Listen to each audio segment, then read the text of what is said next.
Olá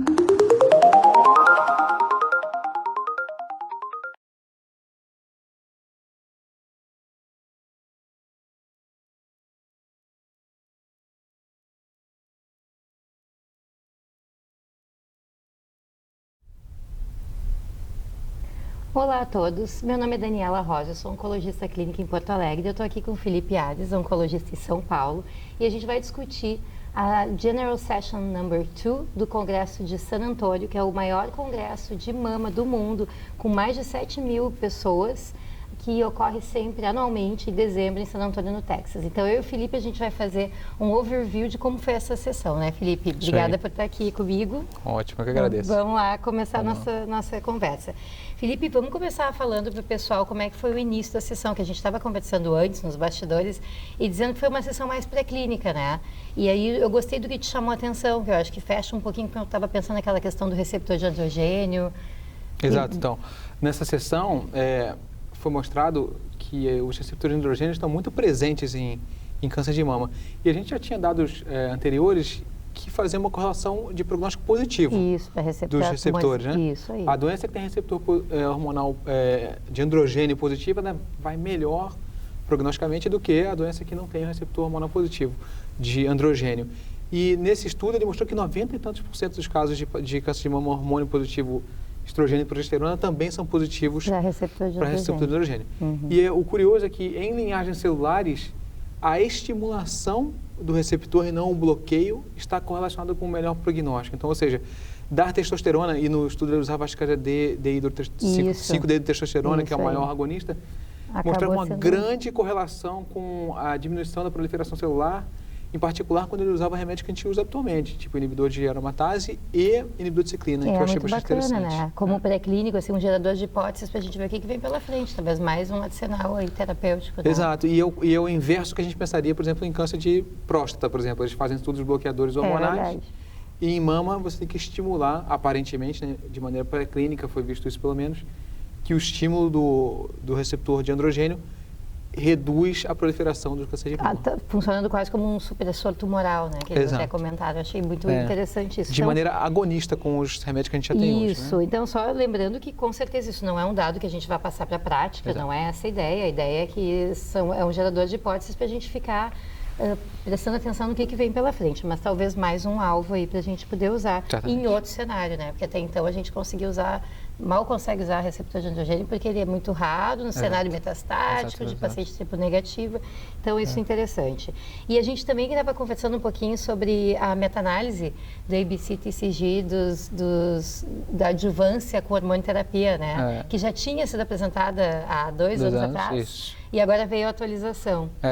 Naquela ocasião eu já achei muito estranho esse dado, porque veio meio conjugado, não sei se você lembra, mas veio depois de 5 anos, quando você para o tamoxifeno, ou o inibidor de aromatase, acho que era o tamoxifeno especificamente nesse estudo. Eu acho que era tamoxifeno, que são 86 mil pacientes em 110 estudos. E aí a incidência do câncer, da recidiva começa a aumentar dramaticamente, chega a 30% quando tem a questão positiva em 20 anos. E logo em seguida desse estudo tinha um estudo de Atom Atlas, né, atualização de aumentar a terapia endócrina. Então eu falei, pô, mas tá muito estranho isso fazer todo sentido, sabe? E aí quando chega hoje, ele mostra uma análise que pacientes depois de 2005, que foram incluídos depois de 2005, quando a quimioterapia adjuvante era mais intensa e mais eficaz, esse risco de recidiva não é tão grande assim. Essas pacientes, acho que era depois de 2000, do ano 2000, antes e depois de 2000. E tinha até 2005, isso. Mas o prognóstico é melhor nesses pacientes. Até a discussão deles foi, por que isso acontece, né? Porque não tem uma explicação muito lógica. Será que a gente está tratando melhor com as outras linhas de tratamento? Radioterapia? Eu acho que a impressão que deu, e até ele comentou um pouco, possivelmente é porque a gente tem outros tratamentos que são bons. Que são melhores do que a quimioterapia está melhor, enfim, a cirurgia talvez seja melhor. Seja isso. A gente está curando mais. Na minha cabeça, não fazia muito sentido aquele dado que você vê assim, uma paciente em cada 5, em cada 4 vai recidivar depois de um tratamento adjuvante bem sucedido. Não é o que a gente vê na nossa prática, né? Estava parecendo meio inflacionado esse número. E agora ele meio que corrige, fala, olha, não é bem assim, é um pouquinho menos.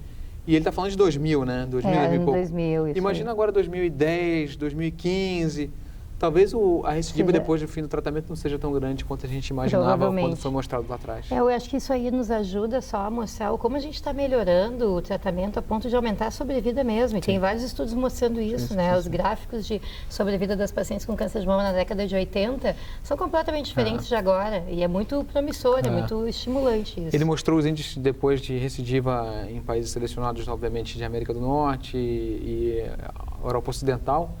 E os índices restritivos são metade do que eram naquela época do estudo. Isso. Então, eu achei... possivelmente, esse dado estava muito inflacionado mesmo, estava muito maior do que a gente vê na nossa prática.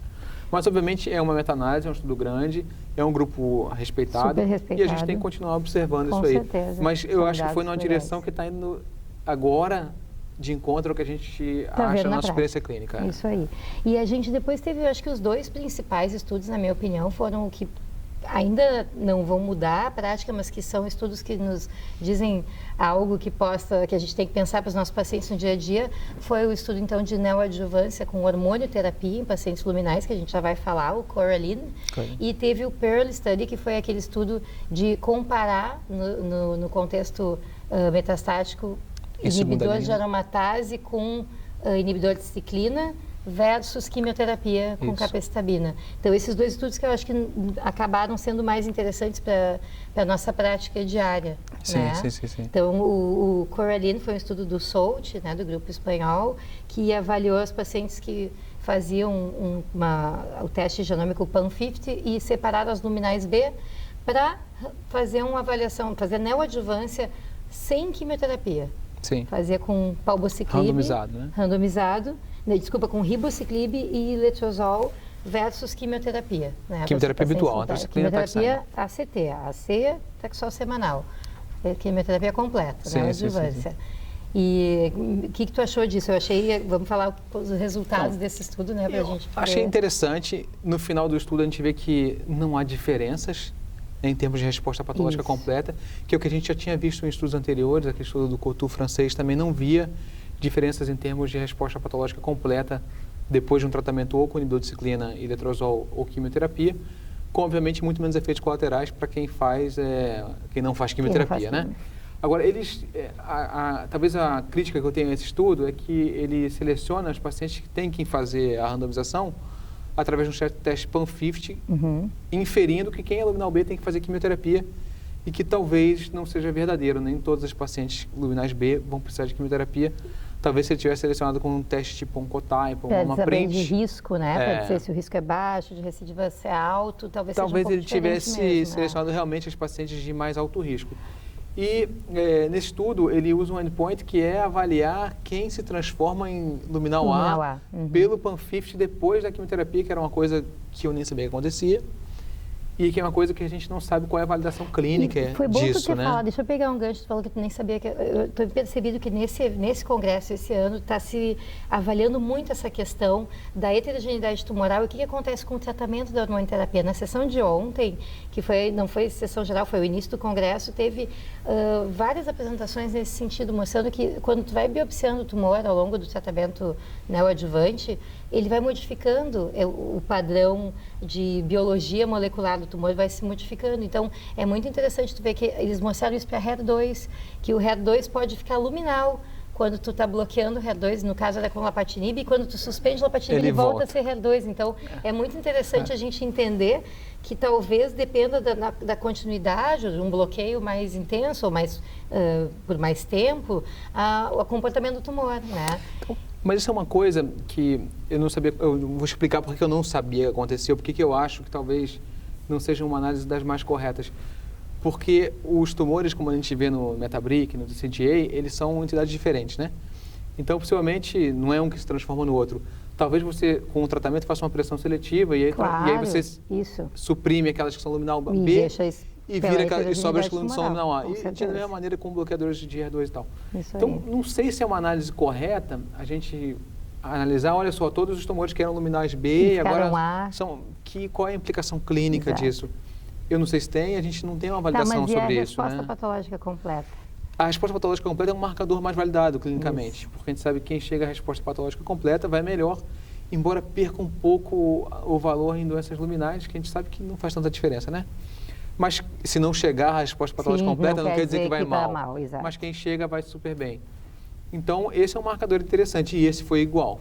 Foi igual e eu acho que é uma mudança de paradigma, não mudança de conduta, porque esse estudo não é para mudar a conduta de ninguém ainda, mas é uma mudança de paradigma de começar a pensar que talvez aquelas pacientes que vão para a neoadjuvância e que tu já pensa, pode ser luminal B, tu já pensaria em quimioterapia assim de saída, talvez não precise pensar para todas, a gente tem que aprender quais são. Concordo contigo, um cotype talvez ajude, e o próprio estudo vai ter agora a sua continuação. O que eu senti falta foi daquela questão de o que fazer depois da cirurgia. Então, tu faz hormonioterapia com inibidor de ciclina antes, aí tu vai fazer a cirurgia e depois, o mais racional, se tu não quer fazer quimioterapia antes, é que tu não faça depois. Isso a gente não tem como resposta. Então, para mim, ficou faltando um pouco desse dado, né? Mas eu acho que, para mim, é lógico, tipo, eu fiz um tratamento hormonal, funcionou, eu vou conseguir com esse tratamento. Eu também penso que essa é a sequência, eu não mas tenho que fazer químio claro, depois, né? Eu acho que a gente, aguardando a publicação do estudo, talvez fique mais fácil entender, mas tem que seguir bem esse paciente. Ainda. E eu acho que o mais importante para a gente avaliar esse estudo, talvez seja essa prova do conceito, né?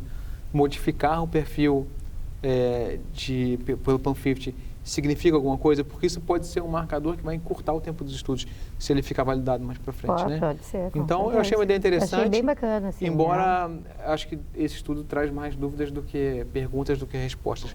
Mas são perguntas interessantes que merecem ser investigadas mais para frente. Com certeza. E o último estudo que foi apresentado, o PEARL, que é do GEICAM, um estudo de fase 3 de palbociclib com endocrinoterapia versus capecitabina em pacientes com doença metastática. Em segunda linha. Em segunda linha. É isso. Esse estudo também foi interessante. Apareceu o estudo de superioridade, exato, que acabou sendo igual para os dois grupos. Então, fazer capecitabina foi igual a fazer palbociclib com fulvestranto e numa outra corte, de acordo com mutação de receptores de estrogênio, com exemestano. Os pacientes não mutados, que a gente sabe que exemestano é igual a fulvestranto nessa população, foi igual também. O que me chamou a atenção nesse estudo foi colocado em contexto, né? Tudo bem, um estudo bem feito, mostrou que são iguais. No entanto, se a gente pega esse estudo e vamos transpor ele para o que a gente faz hoje. Hoje, em segunda linha, se você não tiver feito inibidor de ciclina, a gente tem os melhores estudos sempre botando inibidor de ciclina com fulvestranto versus fulvestranto isoladamente, né? Então, no passado, o que a gente fazia para esses pacientes? Fulvestranto, né? E a gente muitos cenários no Brasil ainda é essa a rotina, então a gente tem que contextualizar, que não é todo mundo tem acesso. Mas se a gente comparar dois estudos, que a gente não pode, mas a gente vai fazer esse exercício agora, capecitabina é igual a fulvestranto mais inibidor de ciclina. Então, possivelmente, capecitabina é melhor do que fulvestranto isolado. Extrapolando. A gente não sabe isso. Fazendo uma comparação não muito... Não se pode fazer isso. Não tem mas me levantou essa dúvida, porque claro, será que a gente está tratando corretamente esses pacientes com fulvestranto, que a gente tem certeza absoluta que precisam fazer, que podem ser tratadas tranquilamente com remédios de manipulação hormonais? Ou será que a gente já tem que partir logo de cara se a gente não tiver um inibidor de ciclina em segunda linha? E o que tu está falando agora é o paradigma da oncologia, que é o sequenciamento. A gente não vai ter essas respostas, né? A gente vai ter que aprender com cada estudo individualmente ou então, no futuro, tendo dados de vida real e conseguindo fazer estudos de sequenciamento. Eu acho que não resta dúvidas que fazer inibidor de ciclina com fulvestranto é mais tranquilo, menos tóxico do que fazer capecitabina. Mas em termos de eficácia, a gente fica menos culpado se você não tiver acesso ao inibidor de ciclina, porque a gente está oferecendo a mesma coisa em termos de sobrevida de progressão para esses pacientes. Mas aí volta na questão do sequenciamento, né? Se eu fizer capecitabina, o que eu faço depois? O que faz depois? Não sabemos ainda. Não sabemos ainda. Tá certo, muito obrigada. Então, a gente finalizou esse segundo dia de congresso com essas sessões e amanhã vai ter mais. Obrigada. Obrigado.